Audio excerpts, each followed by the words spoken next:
Salut mes madrilènes, salut mes merengues, salut mes galactiques, j'espère que vous allez tous très bien. Oh là là là là là là, que ce fut laborieux ce soir. On arrive à la mi-temps de cette double confrontation face à City avec une victoire ô combien importante à l'extérieur du Real Madrid, 3-2, avec tout d'abord une ouverture sur la première occasion franche de City par le biais d'Haaland sur une possession de balle et une attaque de City qui a duré genre toute ma vie. Avec au bout de l'action, une superbe passe, alors je sais plus de qui c'est, mais bon, une passe appuyée dans la course du Norvégien, bien suivie par Asensio qui l'oblige à jouer en remise, sur Grealish qui va envoyer un petit ballon lobé par-dessus l'Espagnol pour Gvardiol, qui va faire un contrôle poitrine remise sur Haaland qui n'a plus qu'à ajuster Courtois pour le 1-0. La première égalisation va arriver assez tard dans le match, à l'heure de jeu, alors que pourtant les occasions pour marquer, on en a eu, où suite à un coup franc obtenu par Ceballos, Valverde va prendre ce coup franc et tirer fort en plein dans le mur, mais Ceballos qui est resté en retrait récupère le ballon et va centrer dans la surface pour Mbappé qui a fait un superbe appel et qui loupe mais totalement sa reprise en la reprenant de la cheville. Sauf que cette reprise ratée va tromper Ederson qui ne peut pas agir et qui va voir le ballon retomber dans le petit filet opposé.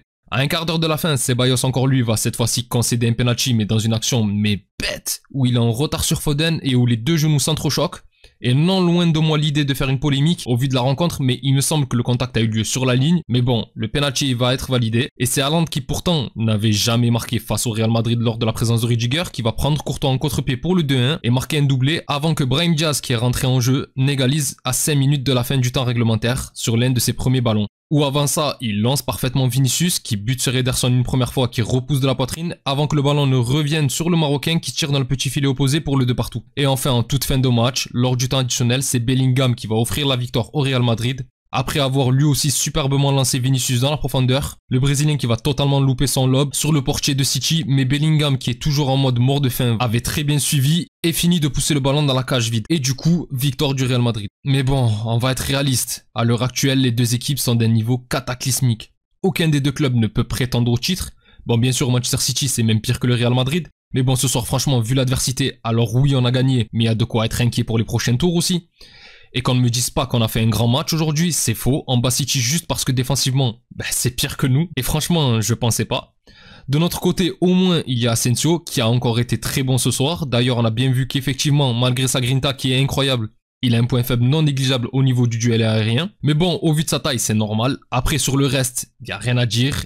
L'Espagnol a été parfait, il a fait encore une fois de sacrés sauvetages et de très bons retours, notamment un sur De Bruyne juste après le premier but d'Haaland et un autre sur une frappe du Norvégien qui aurait pu enfoncer le clou sur l'aile opposée où il se jette pour contrer le tir qui pour moi aurait fini au fond puisque j'avais l'impression que Courtois allait être battu. Et bon, après je crache assez dessus pour dire quand il y a du mieux et là pour la deuxième fois après la rencontre face à l'Atlético, Tchouaméni a assez bien tenu la baraque ce soir. Alors bon, c'était pas parfait, loin de là, et peut-être qu'Asensio faisait tellement tout qu'on n'avait pas l'impression de voir à quel point Tchouaméni était à la ramasse, mais j'ai l'impression que ça allait encore. Par contre, en face, mais c'est nul. C'est un marasme défensif. Il y a eu beaucoup d'erreurs, des trous de dingue, et franchement, heureusement qu'on le gagne le match de ce soir, parce qu'avec toutes les occasions que tu as ratées, je l'aurais eu mauvaise. D'ailleurs, j'avais limite envie d'envoyer la télécommande sur ma télé quand j'ai vu Ancelotti sortir Mbappé en toute fin de match pour faire rentrer Fran Garcia, au lieu d'aller chercher la victoire avec l'emballement, le second but, etc. Alors qu'à chaque accélération, il y avait danger. Ancelotti, lui, de son côté, il a préféré bétonner. Alors attention, bien sûr qu'en temps normal, dans un match aller à l'extérieur face à City, le match nul c'est un très bon résultat en attendant le retour chez toi. Mais normalement, ce soir, avec toutes tes occasions, il y a 6-2 et il n'y a pas 3-2. Là, malgré tout, tu leur donnes la possibilité d'être encore en vie, alors qu'avec un minimum de sérieux, tu aurais plié le match et la double confrontation dès ce soir. Parce qu'on va parler là des choses qui fâchent, la défense, ça n'a pas été le pire ce soir. La première mi-temps, c'est pas possible. On avait l'impression que le 1-0 c'était le score qu'on était venu chercher, alors que leur défense, elle prenait l'eau de toutes parts. Sauf que d'un côté, j'ai vu une équipe qui faisait un pressing de fou, un véritable bloc. Certes, pas en confiance et avec des lacunes, mais de notre côté, c'était pas possible. On sait à quel point on doit pas laisser le ballon à City, et là, c'était, je sais pas, on était venu faire un footing. Ça trottinait à côté d'eux, comme si tout était normal. Le porteur de balle avait le temps de faire ce qu'il voulait à chaque fois. Et à la limite, on le sait, on est nul dans les entames de match, il n'y a pas de problème. Même si ce soir, tu aurais pu très vite ouvrir le score. Mais allez, on va dire que c'est normal. Mais normalement, à partir du moment où tu as pris ce but, en les laissant jouer, tu dois comprendre qu'il ne faut pas leur laisser le temps de préparer leurs attaques. D'autant plus que cette année, c'est là où City a du mal et fait beaucoup d'erreurs. Si on avait pressé ne serait-ce qu'un petit peu, je suis même pas sûr qu'ils plantent ce soir. Bon, là j'abuse un peu, ça reste des joueurs qui ont de la qualité, même si c'est vraiment malade, ça c'est sûr. Mais on est d'accord que toutes les équipes qui ont décidé de bouger City les ont détruites cette année. Et nous on prend la décision de leur laisser engranger de la confiance. Et honnêtement, ça aurait pu être dangereux. Parce qu'au-delà des 2 buts, ils ont quand même tapé 2 fois la transversale. Alors que toi, tu as tout pour leur faire mal, et chaque attaque peut être un but ce soir. D'ailleurs, on va parler des 3 de devant qui auraient pu et auraient dû faire beaucoup mieux. Alors on va commencer par Vinicius qui a quand même été meilleur balle au pied que lors de ses dernières sorties, où il a quand même touché la transversale et délivré 2-3 caviars. Il a même provoqué un penalty, mais malheureusement il était en position de hors-jeu. Et franchement, sans mentir, quand on a vu la banderole en avant-match des supporters de City, vu le niveau de nervosité actuel du Brésilien, je m'attendais vraiment à ce qu'il passe à côté de sa rencontre. Au final, ça va, on a retrouvé un bon Vinicius, bon encore très loin du Vinicius qu'on aimerait voir, mais il a tout de même apporté pas mal de danger ce soir. Après, il a toujours ce petit côté moi contre le reste du monde avec les supporters adverses où il en joue d'ailleurs, et bon, en vrai ce soir, on a vu qu'il voulait vraiment leur faire fermer leur bouche, et ça aurait pu être payant. Ça se voit qu'il attendait que ça de marquer. Après, il y a malheureusement ce côté starlet qui commence à être un peu insupportable, où on voit que Vinicius ne fait plus d'efforts défensifs du tout, et même maintenant, il met sa vie à se replacer. Ça se voit qu'il veut garder son énergie juste pour attaquer, et ça devient assez agaçant. Surtout que juste se mettre sur les lignes de passe, vu le niveau de fébrilité en face, aurait pu être d'une grande aide. Mais bon, voilà. C'est aussi ce type de comportement de la part de ton meilleur joueur qui me fait dire que cette année, ça va pas le faire en Ligue des Champions, surtout quand il va falloir faire plus sur le terrain.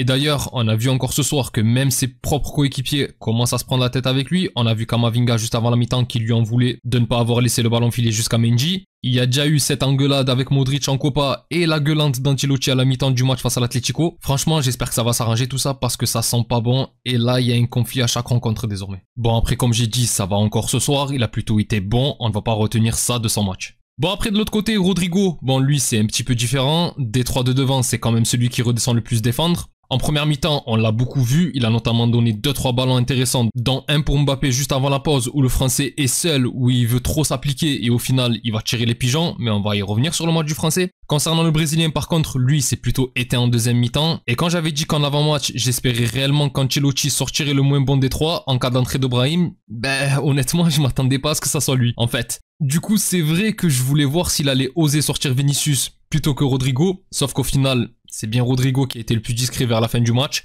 Et puis coaching gagnant puisque le Marocain qui est rentré à sa place a été buteur. Maintenant, je maintiens ce que j'ai dit à propos de Rodrigo, sa victime préférée, ça reste City, il n'a pas été buteur ce soir, il le sera la semaine prochaine au Bernabeu. Surtout que maintenant, on a vu l'étendue des dégâts dans la défense des Citizens. Bon, du coup, reste Mbappé, qui a certes été buteur, et puis comme à chaque fois, le Français propose beaucoup et arrive à se procurer un nombre incalculable d'occasions, sauf que ce soir, mon grand, normalement c'est triplé. Il s'est retrouvé je ne sais pas combien de fois dans des positions parfaites pour déclencher, sauf que souvent, c'était soit en pleine sur Ederson, soit pas cadré, et encore une ou deux, ça va, mais aujourd'hui il en a manqué pas mal, je sais pas combien il y en avait, peut-être 6 ou 7, et je trouve qu'il retombe un tout petit peu dans ses travers. Maintenant, c'est lui qui sonne la révolte grâce à son but, vraiment très chanceux, et je pense que sur l'action de Mendy, ah tiens, d'ailleurs j'ai oublié d'en parler de cette action quand j'ai parlé de Rodrigo, mais en première mi-temps il y a Rodrigo qui donne un caviar à Mendy, qui au lieu de tirer décale sur Vinicius qui n'arrive pas à se mettre en position, et la redonne à Mendy qui tire sur les défenseurs, alors que Mbappé est seul au poteau opposé. Et je pense que si Mendy a la présence d'esprit de lui donner, il la met au fond. Mais bon, là c'est assez dur, à vitesse réelle. Mendy à mon avis ne s'attendait pas à ce que Vini lui rentre, donc il tergiverse un peu. Et puis en vrai, on ne sait pas si avec sa réussite, Mbappé l'aurait mis au fond ce soir, donc bon.